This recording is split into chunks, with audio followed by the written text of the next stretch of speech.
Hello good morning everyone. तो देखिए, जो आज का अपना टॉपिक होने वाला है वो हाई कोर्ट उच्च न्यायालय के बारे में आज हम पढ़ने वाले हैं। जैसे प्रदेश का सबसे सर्वोच्च जो न्यायिक संस्था होता है वो सुप्रीम कोर्ट होता है, वैसे राज्य की जो सर्वोच्च न्यायिक संस्था है वो हाई कोर्ट है। तो आज हम हाई कोर्ट के बारे में पढ़ने वाले हैं। चलिए शुरू कर लेते हैं। जो भारतीय हाई कोर्ट एक्ट आया था 1861 में, उसी के तहत 1862 में 3 हाई कोर्ट का गठन किया गया।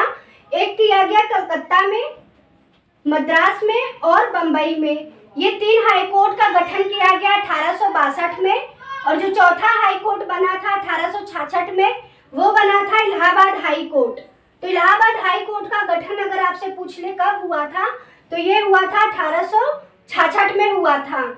और भाग की बात करें कि किस भाग में हाई कोर्ट से रिलेटेड वर्णन है, तो ये भाग 6 हो जाता है। भाग 6 में हाई कोर्ट से रिलेटेड जो भी उपबंध है वो भाग 6 में देखने को मिलता है। और आर्टिकल की अगर बात करें तो आर्टिकल 214 से लेकर 231 तक हाई कोर्ट के बारे में वर्णन मिलता है। 214 से लेकर 231 तक।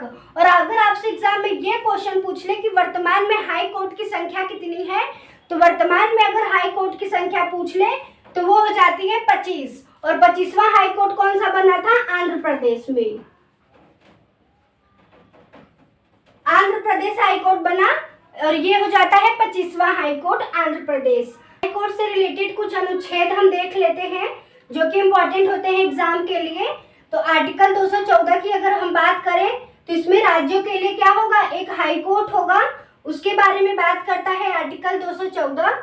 और आर्टिकल 216 की बात करें, इसमें हाई कोर्ट के गठन के बारे में जिक्र किया गया है आर्टिकल 216 में। और आर्टिकल 226 जो कि मोस्ट इम्पॉर्टेंट है एग्जाम के पॉइंट ऑफ व्यू से, इसमें जिक्र किया गया है हाई कोर्ट के रिट जारी करने की शक्ति के बारे में। आर्टिकल 226 बताता है कि जब मूल अधिकारों का हनन हो जाता है या फिर कोई अन्य परिस्थिति होती है जिसमें रिट जारी करने की शक्ति होती है, वो आर्टिकल 226 के तहत हाई कोर्ट जारी करता है।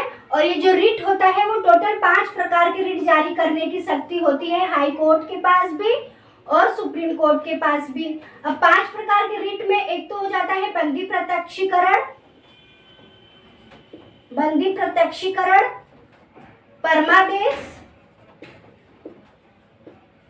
परमादेश हो जाता, प्रतिषेधन, उत्प्रेषण और अधिकार परीक्षा लेख। ये 5 प्रकार के रिट जारी करने की शक्ति आर्टिकल 226 के तहत किसके पास है? हाई कोर्ट के पास है। और आर्टिकल 32 के तहत रिट जारी करने की शक्ति किसके पास होती है? सुप्रीम कोर्ट के पास होती है। तो ये है कि 2 या 2 से अधिक राज्यों के लिए साझे हाई कोर्ट की स्थापना। तो देखिए कैसे, जैसे बंबई हाई कोर्ट है। अब बंबई हाई कोर्ट के अंतर्गत गोवा का क्षेत्राधिकार भी आता है, महाराष्ट्र का भी आता है, दादरा नगर हवेली एवं दमन दीव। तो ये बंबई हाई कोर्ट के अंतर्गत ये राज्यों का क्षेत्राधिकार भी आता है। देखिए आर्टिकल 217 की बात करें तो इसमें न्यायाधीशों की नियुक्ति से रिलेटेड प्रावधान किया गया है। और न्यायाधीशों की नियुक्ति कौन करते हैं? तो न्यायाधीशों की नियुक्ति की जाती है राष्ट्रपति के द्वारा। किसके द्वारा? राष्ट्रपति के द्वारा न्यायाधीशों की नियुक्ति की जाती है। और जो मुख्य न्यायाधीश होते हैं उसकी नियुक्ति में जो चीफ जस्टिस ऑफ इंडिया, जिसको CJI बोलते हैं, प्लस उस राज्य के जो गवर्नर होंगे, राज्यपाल होंगे, उनके सलाह पर कौन करता है? राष्ट्रपति करते हैं मुख्य न्यायाधीश की नियुक्ति। तो मुख्य न्यायाधीश की नियुक्ति में CJI और गवर्नर ये दोनों अपना सलाह देते हैं। उसके बाद राष्ट्रपति क्या करते हैं? मुख्य न्यायाधीश की नियुक्ति करते हैं। और बात करेंगे कि जो हाई कोर्ट के न्यायाधीश होते हैं उनको शपथ कौन दिलाता है? तो शपथ तो दिलाते हैं राज्यपाल। शपथ किसके द्वारा दिलाया जाता है? राज्यपाल के द्वारा। नियुक्त की जाती है राष्ट्रपति के द्वारा।